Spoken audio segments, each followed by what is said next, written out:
Kia ora e hoa ma. Congratulations on making it this far in the course. Well, we've finally made it to our first test after 5 weeks of intense language learning. Hooray!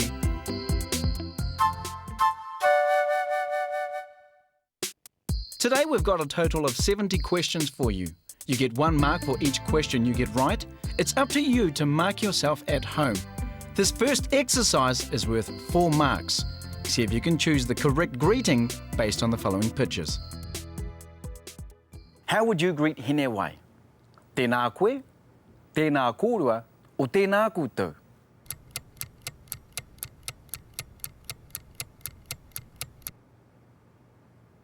Tēnā koe. How would you greet rangi and mahina?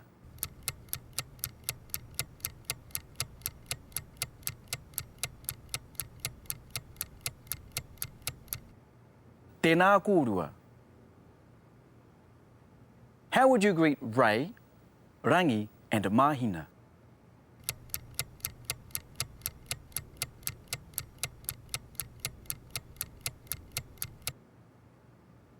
Tēnā koutou. How would you greet maruia?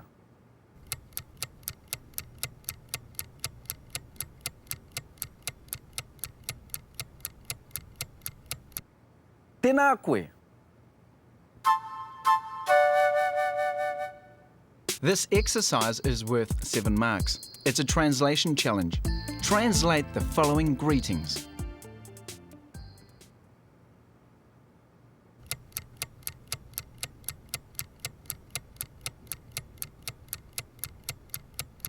You should translate this as tēnā koe e matu because matu only has 2 vowel sounds.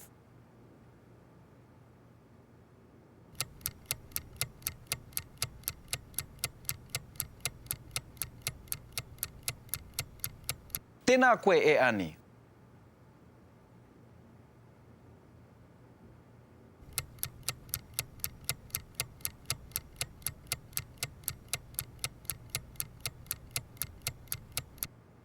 Tēnā koe, Matthew.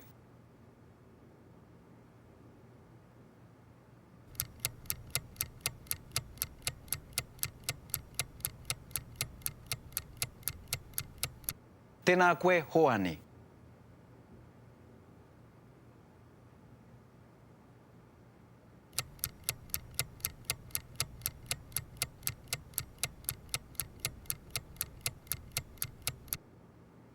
Tēnā koe, Robert.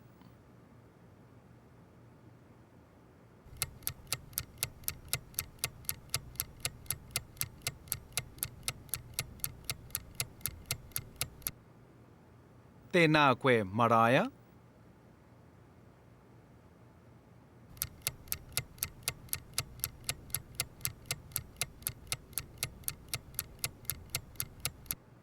Kia ora, Emina.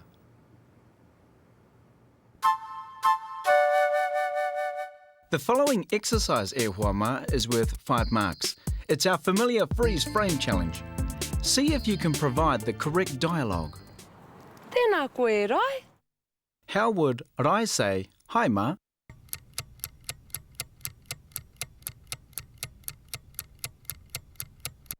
Kia ora e ma. What's new? This beautiful girl's name is Pepe. Oh, what a cool dog. How would Rai say, "Hi Pepe"?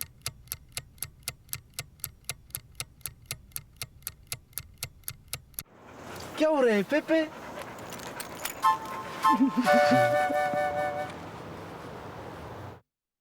How should Maruia say, "Hello, Mahina"?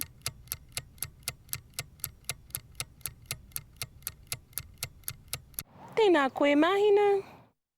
And how should Mahina say, "Hi, Maruia"?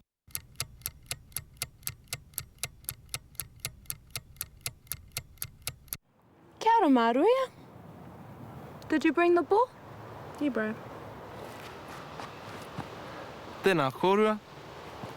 Don't think you can play touch at the park without the star now. And how would they both say, "Hi, Ray"?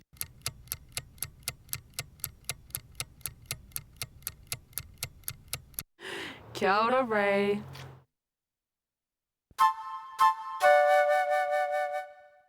Here's another freeze frame exercise that reinforces how to address people by their titles. It's worth 3 marks. Good luck!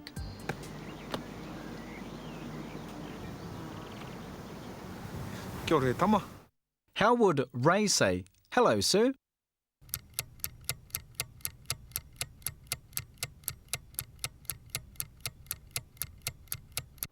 Tēnā koe matua. Hope you got your haka words sussed. Yeah, of course. I got a game this weekend though, so gotta get some training in. This is my partner. And how would Iriko say, "Hello, ma'am"?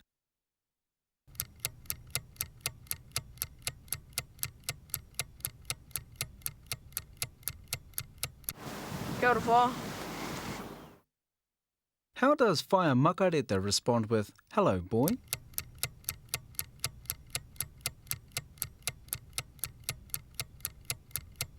Tēnā koe e tama.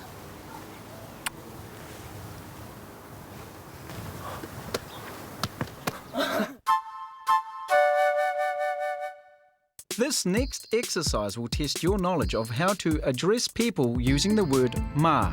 Select the correct answer. E hoa mā. E kui mā.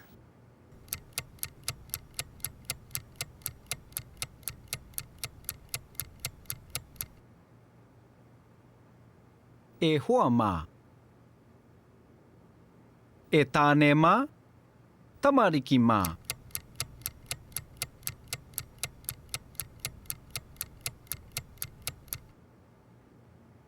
Tamariki mā.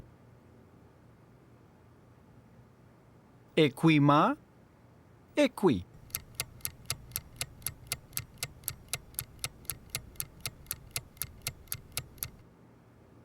E kui. E hine. E hine mā.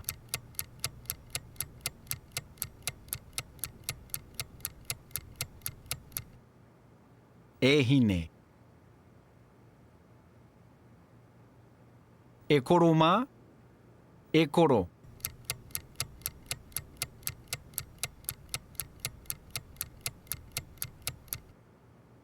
E koro. E tama. E tama mā.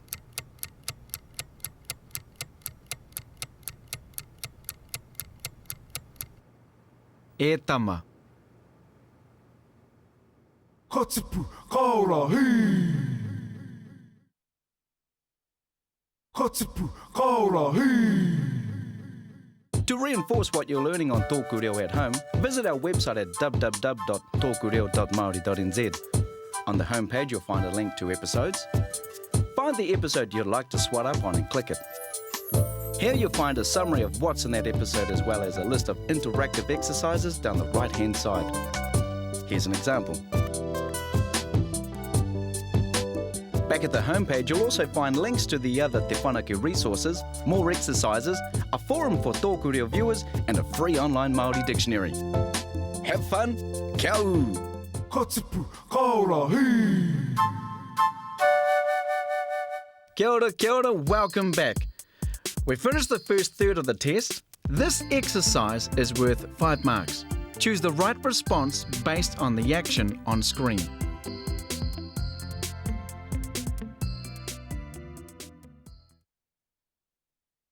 Kei te pai ahau, kei te ngē ahau. Kua pau te hau.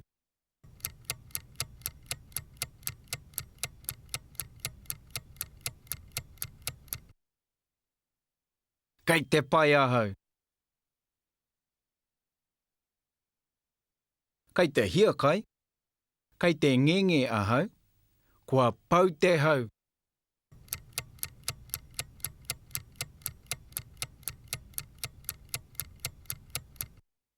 Kei te ngenge ahau.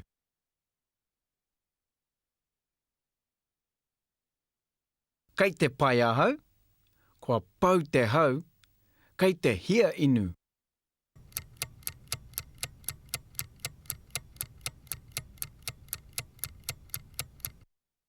Kua pau te hau.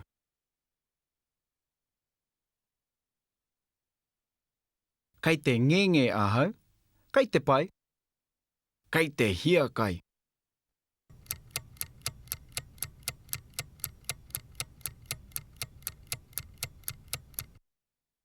Kei te hia kai. Kei te pai. Kei te hia inu. Kei te ngenge ahau.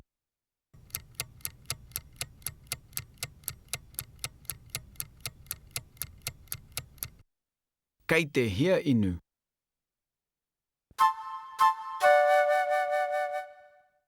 Coming up is another translation challenge. Your job is to replace the English in the sentence with the correct Māori word.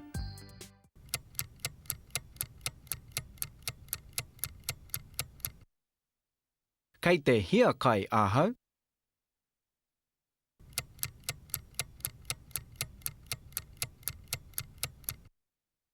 Kei te māwiwi ahau.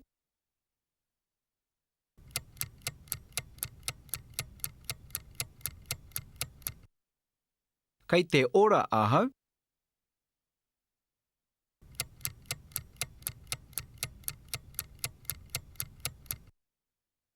Kei te pērā tonu ahau.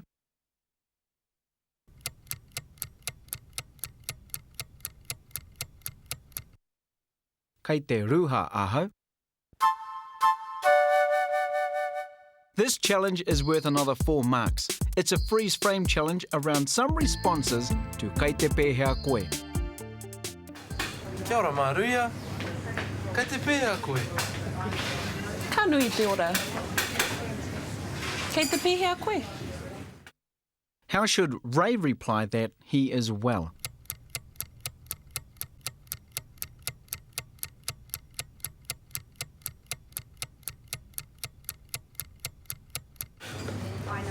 Kei te ora. Kei te pēhea koe, mahina. How would Mahina reply that she is still going strong?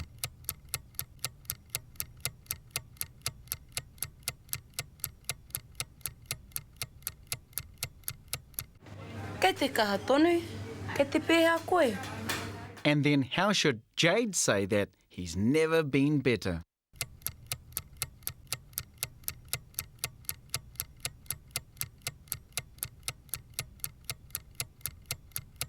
Te mutunga ke mai o te pai. Everything's going great for me at the moment. Another challenge for you. Hope you're racking up the points. This is another freeze frame, putting to use grammar around your name. Ko ai tō ingoa whānau, Jade?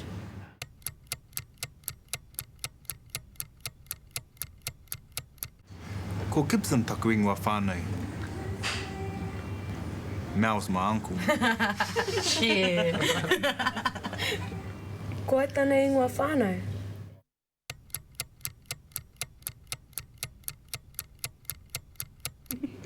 Ko Kent tāna ingoa whānau.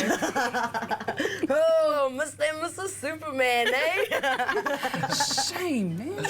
Oh. I might know the girl you fellas are talking about. Ko ai tāna ingoa takakau.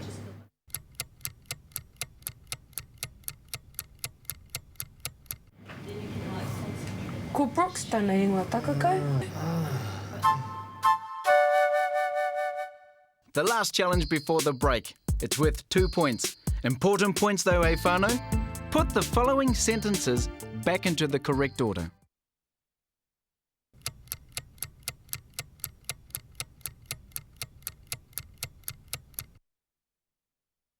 Ko pango tāna ingoa whānau.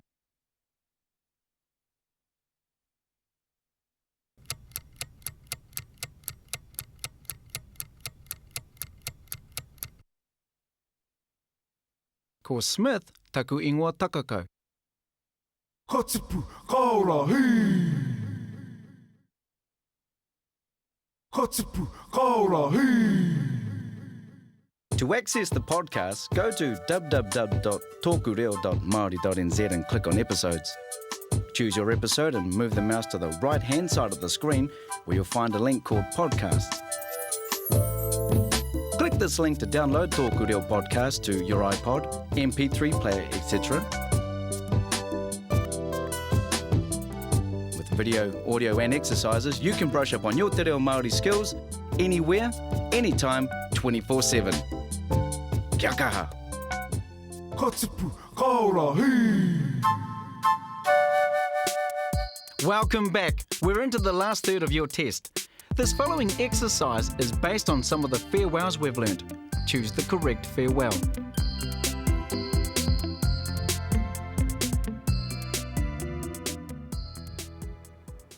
A farewell to someone who is staying. Is it hei konei rā or haere rā?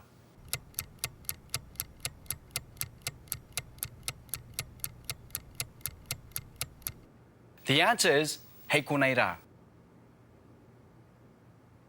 A farewell to someone who is on the phone. Haere rā or hei kona rā?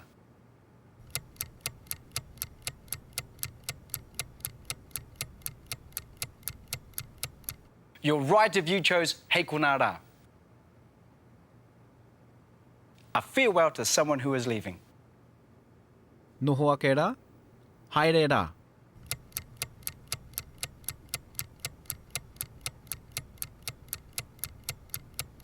That's right, the answer is haere rā. A farewell to someone who you'll see again. Is it hei konei rā or ka kitea no tāua ia tāua?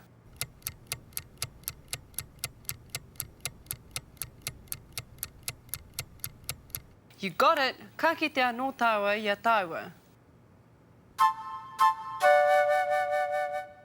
We're up to exercise 12, and this following challenge will test you on farewells. Your mission is to choose the correct answer from 2 answers. Go! Anyway, guys, I better go. I should be studying at the library. Sweet as, then we'll catch up with you later. I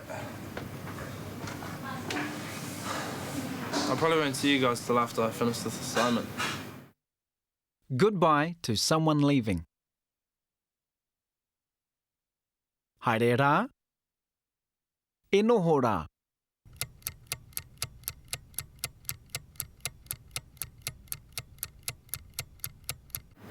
Haere rā. Bye to friends that are staying. E noho rā, e hoa mā. Haere rā, e hoa mā.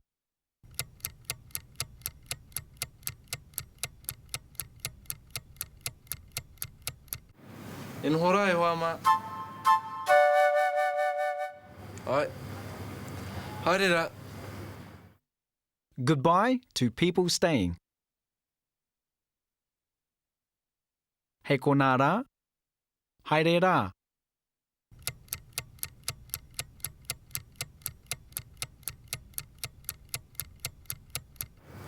Hei kona rā. Sorry, Kari, I've got to go. Marui is sick. Oh, kei te pai, Jade. Give her my love. See you again. Haere rā, ka kitea no tāua ia tāua.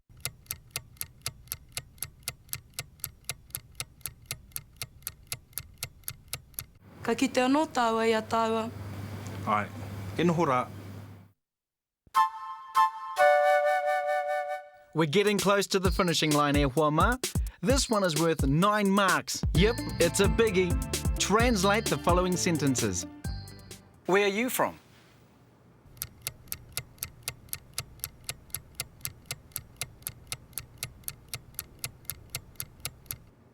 No hea koe.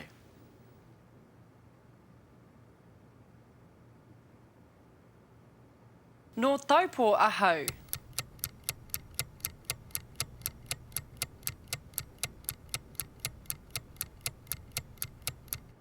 I'm from Taupo.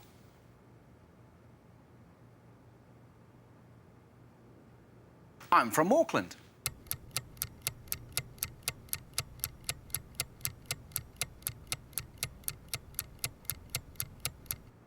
No tāmaki makaurau ahau.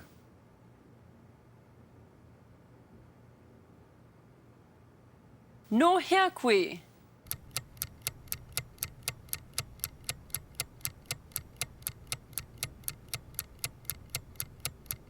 Where are you from?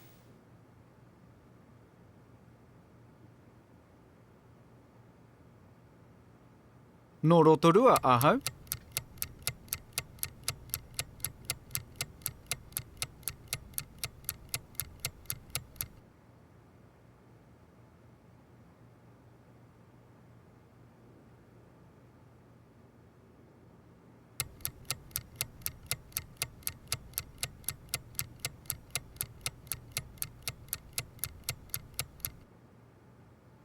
Nō tauranga ahau.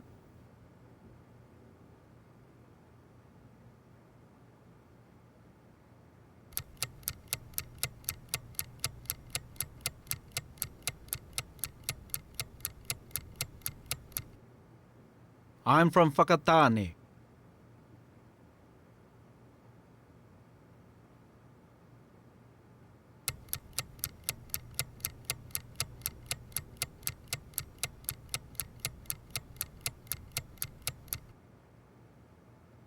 I'm from Auckland.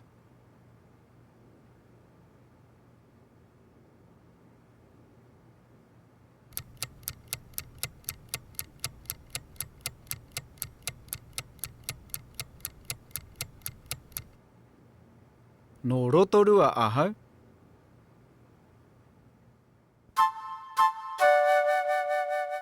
Two more to go, whānau. In this challenge, find the right sentences for freeze frames. Good luck!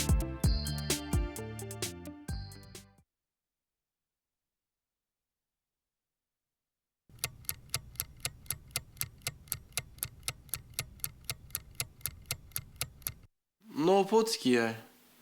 And you? No hea koe?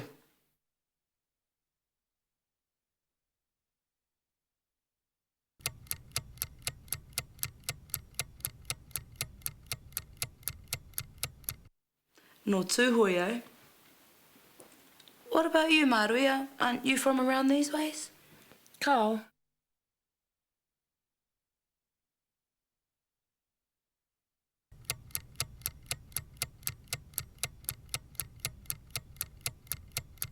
No Ngāti Porā hau. Oh, yeah. Ngāti Porā e Māruia. Aye, on my dad's side. What about you?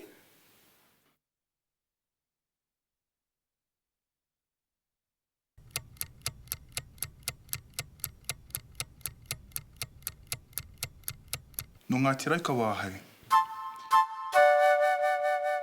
It's the last exercise.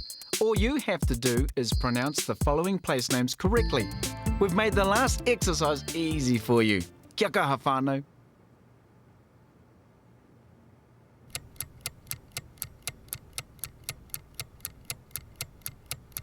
Rotorua.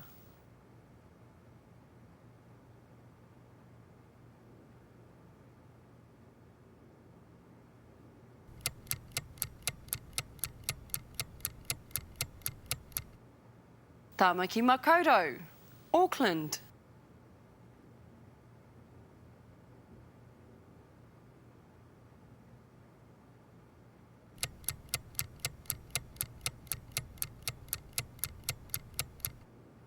Tauranga.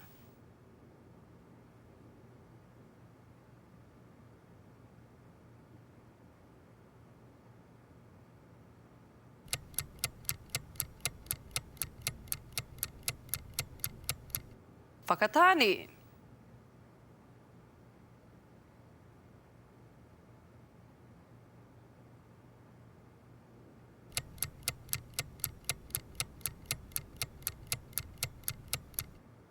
Taupo.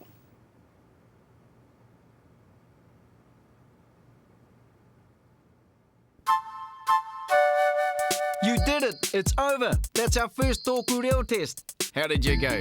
70 out of 70? Well, we won't let you rest for too long.